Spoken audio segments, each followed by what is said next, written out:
Cost of living má ti fẹ́ pa living thing. Bẹ́ẹ̀ náà bá wo iye tẹ́ ń ra gbàgùrẹ́, iye tẹ́ ń ta ráìsì àti iye tẹ́ ń ra ráìsì, ẹ̀yin tẹ́ ń ṣe oúnjẹ tà. Kódà ẹ mọ̀ pé kírètì ẹyin kan ní ìsà àwọn kan ní 3,200 ẹgbẹ̀rún mẹ́ta lé igba náírà. Lánàá ní ìlú Minna nípínlẹ̀ Niger, àwọn èèyàn wọ́de nípínlẹ̀ Kano, àwọn èèyàn wọ́de nípínlẹ̀ Ọ̀ṣun, àwọn èèyàn tún wọ́de bákan náà. Kí ló fà á? Wọ́n ní ààrẹ Tinubu gbogbo nǹkan tó ń ṣe yìí ò mà tẹ́ wa lọ́rùn. Ebi ń paráàlú, bẹ́ẹ̀ ó wọlé tá ìwọlé lẹ́yìn tán dìbò yàn ẹ́ tán. Ó ní owó ìrànwọ́ orí epo ìwọ fẹ́ yọ, ṣùgbọ́n bó bá ṣe yọ àwọn nǹkan báyìí ló fẹ́ fowó ṣe. Gbogbo àwọn nǹkan tó kàálẹ̀ pò fẹ́ ṣe oṣù kẹjọ màlá tí ń gbẹnu lé yìí kò má fẹ́ síyàtọ̀. Kàkà kí gbogbo ẹ̀ wá dẹ̀ líle koko ló ń le koko sí i. Nípínlẹ̀ Ọ̀ṣun lánàá bákan náà àwọn èèyàn jáde síta pé wàhálà ẹ̀ pọ̀ jù, wá nǹkan ṣe sí i, má má jókòó kó káwọ́ lẹ́rùn. Ṣé bẹ́yìn tí ẹ rántí pé ní ìpínlẹ̀ Ọ̀ṣun ojoojúmọ́ ló ń wa wúrà, ojoojúmọ́ ni wọ́n ń kó wúrà àlùmọ́ọ́nì jáde nípínlẹ̀ Ọ̀ṣun. Kí wá gan-an ni àwọn èèyàn ìpínlẹ̀ Ọ̀ṣun kí ló ń gbádùn? Olúkálùkù wá di olùgbàlà ara ẹ̀. Ẹnìkan tó jẹ́ pé iṣẹ́ ọ̀kadà ni ó ń ṣe, nínú ìwé ìròyìn Guardian ló ti ń jẹ́ kó di mímọ̀ pé Babátúndé Àmùdá ni orúkọ òun, ṣùgbọ́n bóun tiẹ̀ ṣe wà yìí òun fẹ́ lè má lẹ́nu ọ̀rọ̀ mọ́ nínú ilé gẹ́gẹ́ bíi baálé ilé. Nígbà tó gbọ́ bá béèrè owó lọ́wọ́ òun, ọwọ́ lòun fi ń rárá. Bàbá wẹ mówó léèwé lẹ̀ kò sí, bàbá wẹ mówó oúnjẹ lẹ̀ àárín nǹkan múlẹ̀ ni. Ó ní pé ọ̀kadà tóun ń lò gan pàápàá òun ń san díẹ̀díẹ̀ padà fẹ́ni tó ní. Owó epo tóun ń rà, owó tíkẹ́ẹ̀tì lọ́tún, owó eléyìí ló sì ní ẹ̀mà lòun fi ń gbọ́. Lánàá òde yìí nípínlẹ̀ Ọ̀ṣun, nípínlẹ̀ Niger àti nípínlẹ̀ Kano, gbogbo wọn bákan náà ni wọ́n jẹ́ ó di mímọ̀ pé ààrẹ Tinubu tètè wá wọ̀rọ̀ kan fi ṣàdá o. Ẹgbẹ́ òṣèlú Labour Party ń ti wọn, wọ́n máa ń jẹ́ ó di mímọ̀ pé aláṣẹ Tinubu tó bá mọ̀ pé iṣẹ́ yìí ò fẹ́ yí ẹ mọ́, tètè yá tẹkọ̀ létí, kọ̀wé ránṣẹ́ sáwọn tó mọ̀ pé wọ́n jókòó pé ọ̀rọ̀ yìí ti wá ń rújú o. Ẹ làáhàn mí, torí làáhàn mí báyìí ni bàtà ń ké lótú ìfẹ́. Jẹ́ àṣàlàyé fún ẹ, jẹ́ ká kọ́ ẹ bó o ṣe máa ṣe, jẹ́ ká tó ẹ sọ́nà léyìí tó máa mú ìdẹ̀rùn bá gbogbo aráàlú, torí pé ìrọ̀rùn gì báyìí òun ni ìrọ̀rùn ẹyẹ. Gómìnà Mohammed Umar Bago ti ìpínlẹ̀ Niger nígbà tí yẹn máa fèsì sí ọ̀rọ̀, ó ní àwọn tí wọ́n ń jáde láti lọ fẹ̀hónú hàn lórí bí gbogbo nǹkan ṣe gbówó lórí gọbọi ní ìpínlẹ̀ Niger lójú ìwòye tòun o, ṣe ni wọ́n fẹ́ lọ dínkòkò gba oúnjẹ tí àwọn ọkọ̀ ń kó bọ̀ láti ìpínlẹ̀ Èkó sí ìpínlẹ̀ Niger. Àwọn èèyàn ti wá bu ẹnu àtẹ́lu ọ̀rọ̀ tó sọ yìí pé a ó wù. Ṣé ìwọ ò tiẹ̀ mọ̀ pé bí ń paráàlú ni? Nígbà tó ké bámúbámú lo yó, ó mọ̀ pé bí ń pa ọmọ ẹnì kọ̀ọ̀kan, ó ṣe máa sọ jáde pé àwọn èèyàn fẹ́ lọ dú màhúrú máwọn tó ń wa ọkọ̀ oúnjẹ yìí láti kó oúnjẹ yìí láti kó sá lọ. Ẹ jẹ́ rán yín létí ọdún 2021 nígbà tí ààrẹ Buhari wà ní orí oyè tán ní pé kó fún àwọn èèyàn lóúnjẹ ìrànwọ́ nígbà tí àrùn COVID tàn kálẹ̀. Ǹjẹ́ rántí pé ọ̀pọ̀lọpọ̀ àwọn tó wà níṣèjọba nígbà náà, ọ̀pọ̀lọpọ̀ wọn ni wọ́n kó àwọn oúnjẹ yìí pamọ́ tí wọn ò fẹ́ kó lẹ̀. Ẹ̀yin rántí pé àwọn èèyàn já oríṣiríṣi ibi tó ń kó oúnjẹ pamọ́ sí nípínlẹ̀ Èkó, nípínlẹ̀ Ọ̀ṣun. Àwọn kan tún sọ pé gbogbo oúnjẹ yìí tó kọ pé kó má tà lọ́pọ̀lọpọ̀ ti kówó ẹ̀ pamọ́.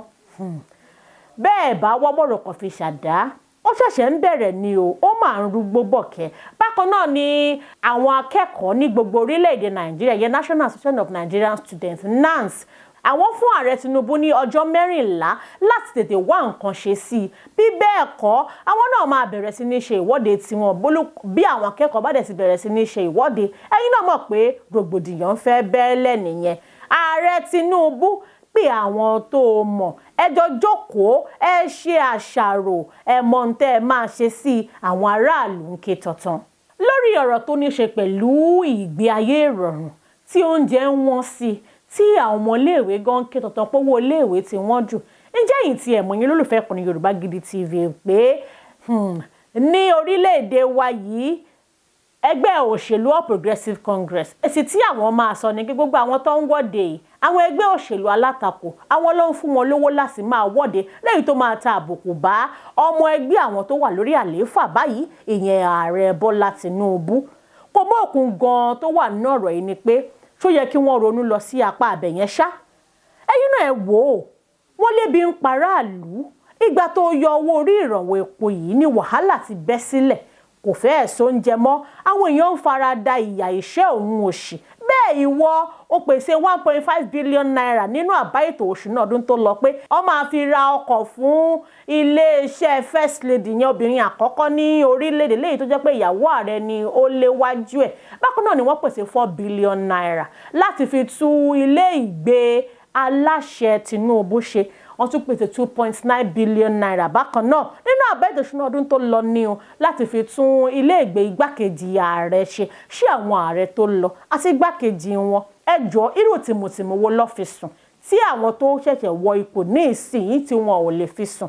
Ẹgbẹ́ òṣèlú All Progressives Congress nínú ìwé ìròyìn Punch ni wọ́n ti sọ di mímọ̀ pé gbogbo àwọn tẹ́ẹ̀rí tí wọ́n lọ ń wọ́de yìí àwọn ẹgbẹ́ òṣèlú alátakò ló fún wọn lówó láti máa lọ ṣe ìwọ́de lẹ́yìn tó fẹ́ẹ́ ta àbùkù bá ìṣèjọba Tinubu. Ẹ̀yin olólùfẹ́ ìkànnì Yorùbá Gidi TV, ìdí ọ̀rọ̀ yìí ṣó tiẹ̀ jẹ́ nǹkan tó yàn lè máa sọ síta ṣá, ṣùgbọ́n lápá ibìkan bá a bá tún wò ó àwọn èèyàn tún ń jẹ́ di mímọ̀ pé wọn ò lè mọ̀ para ń ní aráàlú nígbà tó jẹ́ pé gbogbo owó tí wọ́n ń yọ ní owó ìrànwọ́ epo yìí àpapín ni ọ̀pọ̀lọpọ̀ wọn fi ń ṣe. Àwọn kan tún ní bí wọn ò tiẹ̀ fi ṣe àpapín gbogbo nǹkan tó yẹ kó máa ṣe fáráàlú láti máa jẹ ní àǹfààní gẹ́gẹ́ bí mùdùnmúdùn ìṣèjọba àwa ara wa, ọwọ́ àwọn tó bá jẹ́ gbẹ́ òṣèlú ọwọ́ wọn ni ó ń jáde sí. Ọ̀rọ̀ rèé o, ọ̀rọ̀ rèé.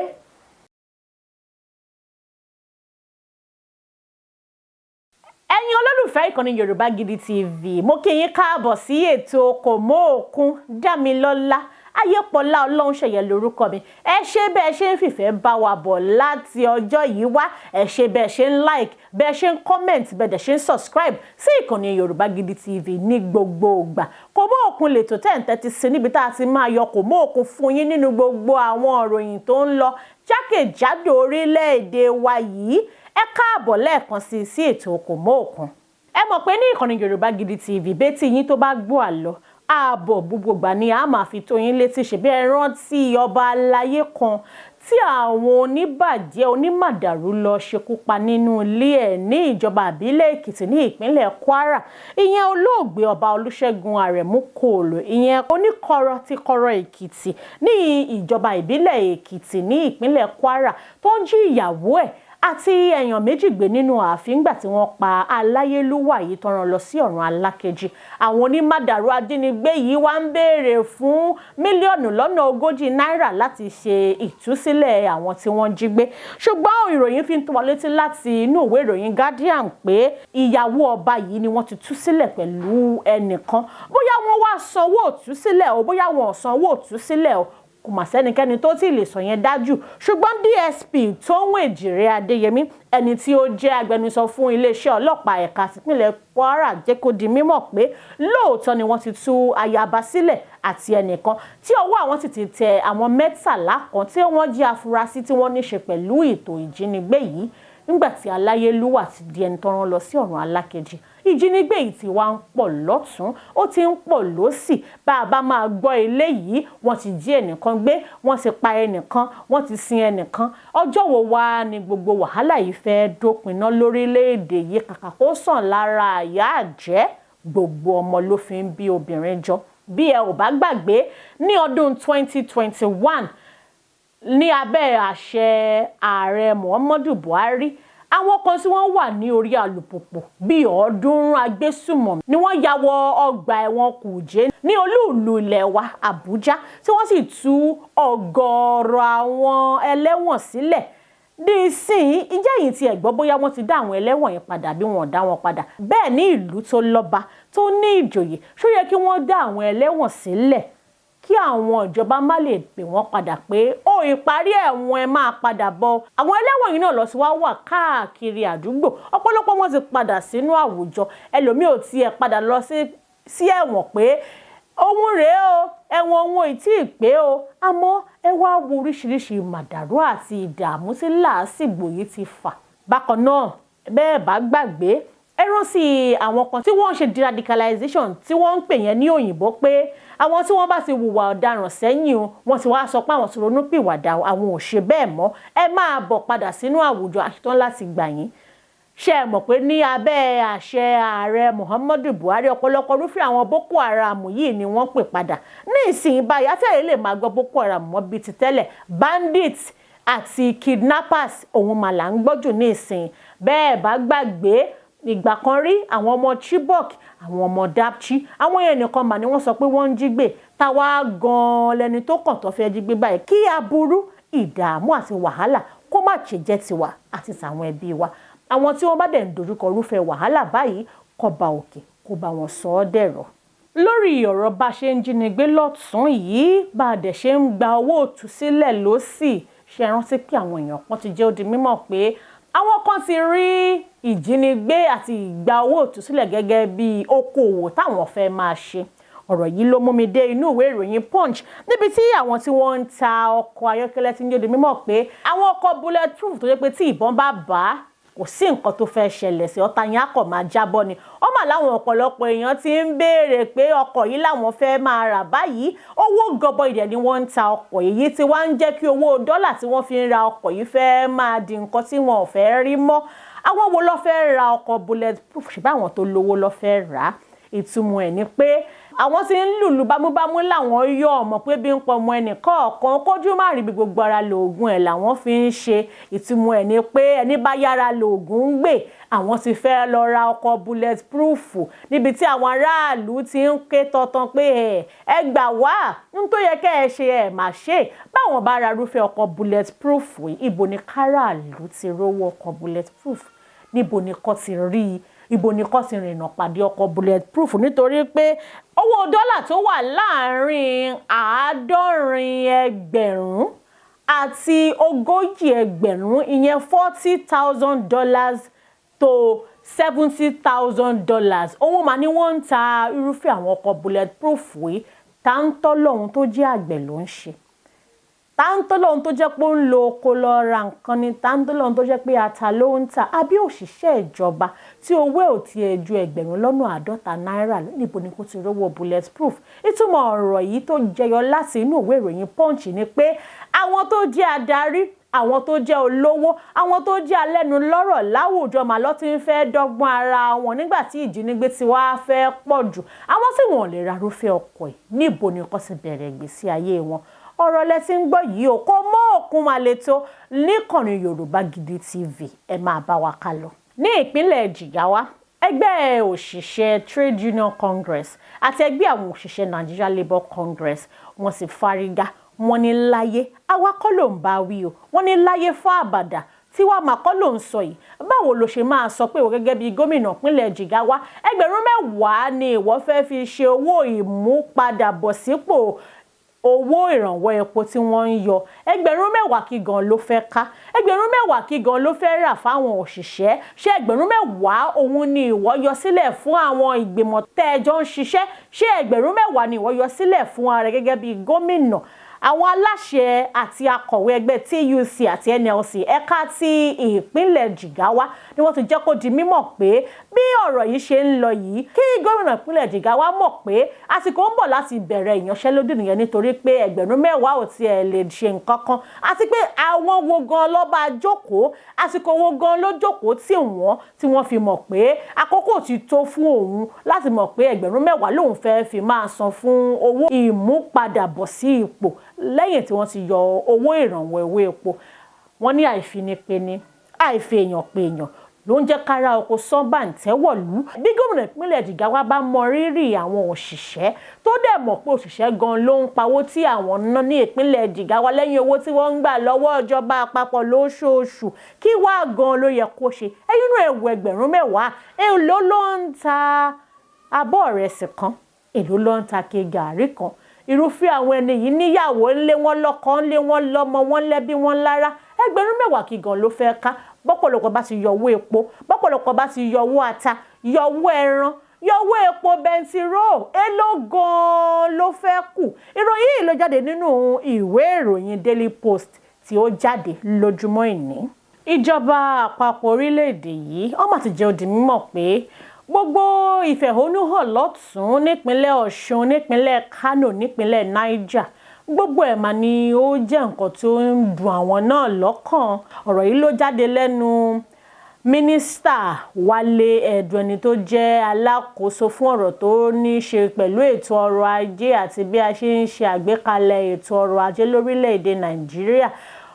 Inú ìwé ìròyìn Vanguard tó jáde lónìí, òun ni mínísítà Wálé Ẹ̀dùn ti ń fi ọ̀rọ̀ yìí tó àwọn èèyàn orílẹ̀‐èdè Nàìjíríà létí, ṣùgbọ́n wọ́n máa níbẹ̀ bá máa ní sùúrù. Ọdún wo gan-an ni sùúrù ìfẹ́ pinlẹ̀? Bá a bá fogún ọdún pilẹ̀ wèrè, ìjọ́ wo gan-an ni wèrè fẹ́ jájà? Ẹ ní sùúrù, ẹ ṣe sùúrù, gbogbo ẹ̀ la máa wá nǹkan ṣe sí. Ǹjẹ́ yìí ti ẹ̀ mọ̀ pé 650 per litre tí àwọn kan ń ra epo ní àwọn gúúsù ìwọ̀ oòrùn láwọn apá àbíkan ní orílẹ̀-èdè tá a wà yìí, àwọn kan ń ra epo ní ẹgbẹ̀rún kan 1000 per litre. Ọjọ́ wo ni sùúrù ìfẹ́ lọ́jọ́? Bẹ́ẹ̀ ìyàwó ààrẹ ń sọ lánàá, sùúrù tó lọ́jọ́ ni o. Gbogbo ohun táwọn ń ṣe yìí tọkọ òun ń gùnlé, gbogbo ẹ̀ ló máa já láǹfààní. Bẹ́ẹ̀ ni bọ́ fún wèrè lọ́kọ́, ààrẹ làárọ̀ kò sọ́dọ̀ ẹ̀. Àbí bẹ́ẹ̀ kọ́ ni mínísítà Wálé Ẹ̀dùn, àwọn aráàlú gbọ́ nǹkan tí wọ́n àti ààrẹ Tinubu ń sọ, ṣùgbọ́n ní kíákíá ní wàrà ń ṣe ṣà. Ohun mà ló yẹ kẹ́ ẹ wá nǹkan ṣe sí, torí nígbà tẹ́ ẹ fẹ́ lọ bí àwọn èèyàn láti dìbò yàn yín sípò, oríṣiríṣi ọ̀rọ̀, oríṣiríṣi ẹ̀bẹ̀, oríṣiríṣi ìlérí ohun mà lẹ ṣe fún wọn. Àsìkò àti sun ẹ̀jẹ̀ wá dé ní ìsinyìí, ẹ wá ń yọwọ́, ẹ wá ń sọ pé gbìyànjú tẹ lọ́rọ̀, bẹ́ẹ̀ ṣe ń pàkan nìkan ń rú. Ẹ̀yin kẹ́ ọ̀fẹ́ lépo, ọ̀fẹ́ ló ń jẹ, ọ̀fẹ́ níbi tẹ́ ń sùn sí, owó aráàlú lẹ fi ń sanwó oṣù fáwọn tó ń bá yín ṣiṣẹ́. Ibi yìí àwọn tó bá tiẹ̀ ṣiṣẹ́ nínú yín, bàbá tiẹ̀ ní ká tí wàá ṣèbéèrè, ẹ jẹ́ fẹsẹ̀ kan dọ́dọ̀ àwọn aṣòfin tí wọ́n ń ṣojú àwọn ẹkùn níjọba àpapọ̀ àti níjọba ìpínlẹ̀. Kí wàá gan-an níṣẹ́ tẹ́ ń ṣe? Ṣé bẹ́ẹ̀ bá kọ̀délé ìgbìmọ̀ aṣòfin ẹ máa ń jókòó ẹ kì í sọ̀rọ̀ ni? Àbí gbogbo ìlàhílo rògbòdìyàn tí àwọn tí wọ́n yàn yín sípò ń kojú, ṣé kò kàn yín ni? Àbí èwo ni kán fìyàn jo ìyàwó dé kó má rẹ̀ dìyẹ gbé? Wọ́n pé èèyàn lọ́lọ́ṣà, ó tún ń gbọ́mọ ẹran jó. Àsìkò wo gan-an làwọn tó yàn yín sípò fẹ́ jàǹfààní ipò tó yàn yín sí? Ṣèbí wọ́n wò pé kẹ́yìn kẹ́ ẹ lọ ṣàdarí àwọn ibi táwọn ń lọ ni? Ẹ wá dépò adarí tán, ẹ wá dépò ọlá tán, ẹ wá ń ṣe kọ́ńdúkọ́ńdú, ẹ ti gbàgbé ibi tẹ́ ẹ ti wá. Ẹ ti gbàgbé pàwọn kan ló yàn yín síbẹ̀ pé owó tó ń gbà lówó orí. Ohun ni wọ́n fi ń sanwó oṣù tẹ́ ń gbà. Komookun lètò ní ìkànnì Yorùbá Gidi TV. Àjọ EFCC mà ló ti mú ẹni tó ti fìgbà kan rí jẹ́ mínísítà fún ọ̀rọ̀ tó rí sí lílọ bíbọ̀ àwọn ọkọ̀ òfurufú yẹn, Minister of Aviation Adi Sirika. Wọ́n mú un nítorí pé ó kó owó tó lọ bíi 3 billion naira ná. Lẹ́yìn èyí wọ́n tún wá ń ṣèbéèrè lọ́wọ́ ẹ̀ pé Nigerian Airways tó ṣe agbátẹrù ẹ̀ nígbà tí sáà ààrẹ tó lọ Muhammadu Buhari fẹ́ kẹnu pepo níbo lówó ẹ̀ wà. Bẹ́ẹ̀ bá gbàgbé ìjọba orílẹ̀-èdè Ethiopia ti jẹ́ di mímọ̀ pé ìjọba Nàìjíríà kọ ìwé sí àwọn láti wá yá bàálù yìí ni, kì í ṣe pé wọ́n ra bàálù kankan, wọ́n kọ̀ kún lọ́dà Nigerian Airways ni. Ẹ̀yin inú ẹ̀ wò, wọ́n á ní pé ìwà àjẹbánu ló máa kẹnu bepo. Bẹ́ẹ̀ àwọn tó yàn nípò àdarí tó yẹ kó máa mójútó nǹkan tó yẹ kó mójútó, ẹ̀yin inú ẹ̀ odindi 3 billion naira. Ìyẹn ò tún wá mọ́ gbogbo àwọn ilé, ọkọ̀ àti àwọn nǹkan tí àjọ EFCC ti gbẹ́sẹ̀ lé báyìí. Ẹ má wàá jẹ́ kí eléyìí dàbí àlọ́lá gbọ́ wa ní gbọ́ ààbò ètò ọ̀pọ̀lọpọ̀ tí ń ṣèbéèrè. Gbogbo owó tẹ̀ ń gbà lọ́wọ́ àwọn èèyàn, gbogbo ilé tẹ̀ ń gbà, gbogbo ọkọ̀ tẹ̀ ń gbà, níbo gan-an ló ń lọ sí? Ṣé kì í ṣe pé àpapín àtúnjí òun ni ẹ̀ ń ṣe láàrin ara yín? Gbogbo owó tẹ̀ ń gbà yìí bẹ́ẹ̀ ṣe ń gbà ó yẹ kó máa yọ lára ìlú ni, kì í ṣe pé ó yẹ kẹ́ ẹ máa lọ yáwó lọ́tún yáwó lósì. Gbogbo owó tẹ̀ ń yá yìí náà orúkọ àwọn ọmọ orílẹ̀-èdè yìí lẹ fi ń yá, bẹ́ẹ̀ dẹ̀ ṣe ń yá náà kò fẹ́ lè sí kókó. Ara ni àwọn aráàlú ń ṣèbéèrè, wọ́n ń béèrè. Bá lọ bá ti lọ, bábọ̀ bá bọ̀, níkànnì Yorùbá Gidi TV lórí ètò Komookun á máa mú wá sí etí ìgbọ́ yín. Ẹ̀yin olólùfẹ́ wa, ẹ ṣé bẹ́ẹ̀ ṣe ń bá wa ká lọ, ẹ ṣé bẹ́ẹ̀ ṣe ń wo ètò Komookun àti àwọn ètò míì tá à ń mú wá sí ojú ìwòran yín ní ìkànnì Yorùbá Gidi TV. Ẹ máa like, ẹ máa comment, ẹ máa share kẹ̀dẹ̀ bá wa subscribe. Ẹ máa rí bẹ́ẹ̀lì kan lójú fọ́nrán yìí, ẹ tẹ bẹ́ẹ̀lì yìí, ẹ kílíkì lórí all a máa jẹ́ kẹ́ ẹ mọ̀ lásìkò tá a bá fẹ́ fi àwọn fọ́nrán tuntun síta. Ẹ ṣé ẹ̀yin olólùfẹ́ wa. Dámilọ́lá Ayépọlá Olóhùnṣeyẹ lórúkọ mi.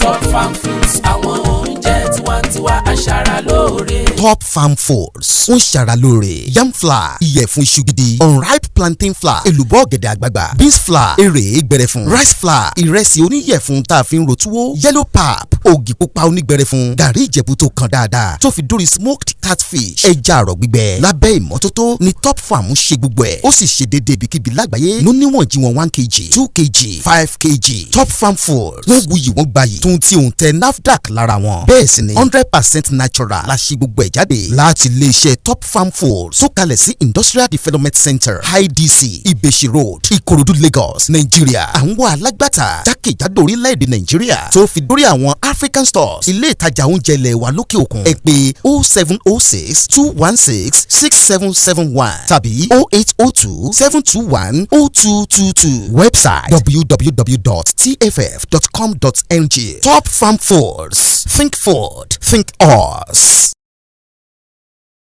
Bàbá Aládò ọmọ àgbáhùn lálá tí ń pàṣẹ ògùn warawara. Bíná bá rómi àgbàgbé ilé tó fẹ́ jó. Bẹ́ẹ̀ tó bá rómi àgbàgbé ariwo tó fẹ́ pa. Bí ṣòro bá fojú kan Bàbá Aládò, gbogbo gànàgànà ara àṣòro á sì balẹ̀ pẹ̀sẹ̀. Bí ìgbà ògùn náà bá bọ́ sómi tó dákẹ́jẹ́. Kí ni ìṣòro tó sọra ẹ̀ di ọ̀rẹ́ ìmùlẹ̀ sí Ọlọ́run? Àìsàn wo ló ń ṣe ọ tó ń lọ tó ń bọ̀? Tó ní dandan lá ọ̀run oṣù ní àparò kú sí. Bàbá Aládò fúnra ẹ̀ kún ọkọ̀ òkè. Ògbóǹtarìgì nínú ká fi ewé àti egbò tú ọ̀pọ̀lọpọ̀ sílẹ̀. Bàbá Aládò fúnra ẹ̀ ó ti dé láti abúlé Aládò ìlú olórílẹ̀ méje ní ìlú Ìbàrìbà. Ó ṣe pàtàkì kí o tètè kàn sí Bàbá Aládò. Wọ́n bá yín fojú inú fojú àgbà wo tí ń yọ yín lẹ́nu lágọ̀ọ́ ara pẹ̀lú àwọn irinṣẹ́ ìgbàlódé. Ẹ má sì gbàgbé àwọn egbòogi wa tó gbàṣẹ gbòǹtẹ̀ ìjọba. Lego herbal mixture àti Osconto capsule. Èyí tẹ̀ ń rírà láwọn fámásì káàkiri. Ẹ máa pe Bàbá Aládò 080 28 12 1088.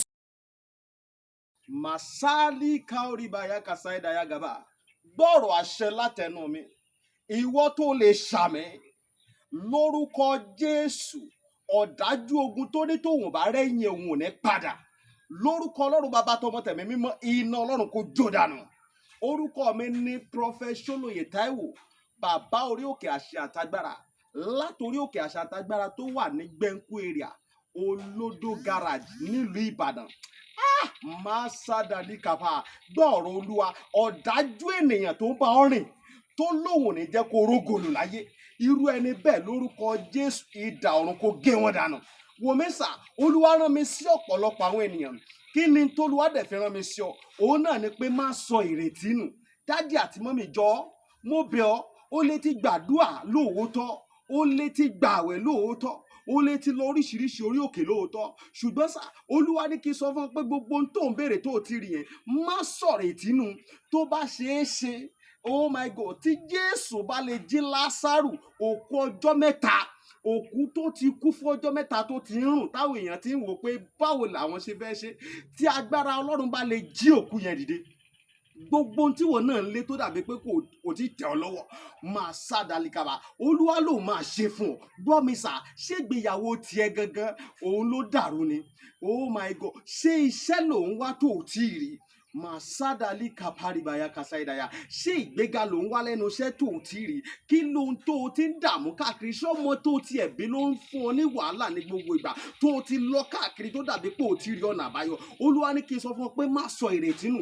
Wòmísà, ó tí ì pàdé ẹni tá a rán sí ọ ni. Òun ló fà á, ṣùgbọ́n Olúwa rán mi sọ pé àkókò rẹ ti tó. Òun fẹ́ tú ọ sílẹ̀ nínú gbogbo àjàgà ogun èyí tí ayé rẹ wà. Ẹnìkan máa ṣàmẹ gbọ́ọ̀rọ̀ Olúwa, gbogbo àjàgà ogun lórí ayé rẹ, gbogbo àjàgà ogun lórí àyànmọ́ rẹ, lórúkọ Jésù iná Ọlọ́run kó jádànù. Wòmísà, bóyá o tiẹ̀ wà lókè òkun ò ń ṣiṣẹ́ ṣùgbọ́n síbẹ̀ ò lákòjọ, bóyá o tiẹ̀ wà lókè òkun ò wáwé ìgbèlú ṣùgbọ́n ó ti dààmú káàkiri ṣùgbọ́n ó dàbí pé kò tí ì tẹ̀ ọ́ lọ́wọ́, bóyá o tiẹ̀ wà lókè ní Nàìjíríà tí wọn náà ń lé visa ṣùgbọ́n tó jẹ́ pé gbogbo ìgbà ni wọ́n ń decline visa rẹ̀. Gbọ́ ìròyìn ayọ̀ rèé fún ọ. Olúwa ló fẹ́ yọ̀ǹda rẹ̀ fún ọ pẹ̀lú ọwọ́ agbára. Mi ò ní àkókò tó pọ̀ ṣùgbọ́n t'Olúwa rán mi ní sí ọ ni pé jẹ́ a jọ gbàdúrà papọ̀, jẹ́ a jọ wá ojú Olúwa kí kí ni orísun ogun tó ń jà ọ́ gan? Wọn ò tí ì rí orísun ogun tó ń jà ọ́ ló fi dàbí pé kò tí ì sí ọ̀nà àbáyọ. Jẹ́ kí n gbàdúrà pẹ̀lú rẹ, jẹ́ n ṣọ́nà fún ọ. Tí Olúwa bá sọ fún mi lórí ọ̀rọ̀ ayé rẹ, ìwọ náà jájọ gbàdúrà lé lórí. Kó wá wò pé ṣé lóòótọ́, ṣé wòlíì ni mo pè ní àbí kì í ṣe wòlíì? Wo mi sà, tó o bá pe wòlíì, ìwọ kọ́ ni wàá ṣàlàyé orísun ogun tó ń jà ọ́. Wòlíì lolúwa máa mí sí tí ó sọ àṣírí ogun tó ń jà ọ́, tí wàá sì rí i pé lóòótọ́ àṣẹ ni tọ́lọ́run rán sí mi rè. Wo mi sà, ọ̀pọ̀lọpọ̀ àwọn ìyanu ló ń ṣẹlẹ̀ lórí òkè tí mo ti ń bá ọ sọ̀rọ̀ yìí, ṣùgbọ́n mélòó ni mo fẹ́ tẹnubọ̀ nínú àwọn ìyanu tó ń ṣẹlẹ̀? Ṣùgbọ́n wọn náà lè gbìyànjú, jájọ gbàdúrà, má jẹ́ kó sú ọ, jájọ gbàdúrà. Mo máa ń sọ ní gbogbo ibi tí n bá dé, màá sọ fún ọ pé ọjọ́ tó bá lọ sọ pé ò ṣe mọ́, ìjọ ẹ̀ báyìí náà lógun ti borí ayé yẹn. Lórúkọ Jésù, ogun ò ní borí ayé rẹ̀. Ẹ̀rọ ìbánisọ̀rọ̀ tí wàá fi pè mí fún àdúrà àti ọ̀nà àbáyọ sí ogun tó ń jà ọ́. Bóyá àwọn tiẹ̀ fẹ́ mọ àṣírí ogun tó ń jà ọ́, pè mí jẹ́ n gbàdúrà fún ọ kí n dẹ̀ sọ àṣírí ogun tó ń jà ọ́ fún ọ. Nọ́mbà yẹn rẹ o, orí WhatsApp nọ́mbà gangan tí wàá fi pè mí sí, òun náà ni +234 70 25 47 54 27 +234 70 25 47 54 27. Lórúkọ Jésù, àánú máa yanjú ọ̀rọ̀ rẹ. Gbogbo bí tó ti dé tó dàbí pé kò sí ọ̀nà àbáyọ, ní kété tó o bá ti ń pè fún àdúrà, lórúkọ Jésù wàá rí ọ̀nà àbáyọ. Ògo ni forúkọ Olúwa. Jésù Olúwa wa. Àmín, àmín, àmín lórúkọ Jésù. Stay blessed in Jesus' name. Yorùbá Gidi TV. Yorùbá Gidi TV òun ni kẹ́ ẹ máa wò nígbà gbogbo. Ẹ fojú yín ló ń jẹ níbi tẹ́ ẹ ti lè kọ́gbọ́n, níbi tẹ́ ẹ ti lè rí àwọn àṣà Yorùbá tó yanjú. Yorùbá Gidi TV òun ló mú ètò rere wálé ayé, níbi tẹ́ ẹ gbé fẹ́ kọ́gbọ́n, níbi tẹ́ ẹ gbé fẹ́ kọrin. Yorùbá Gidi TV òun ló ń pè yín kẹ́ ẹ máa wò nígbà gbogbo. Yorùbá Gidi TV.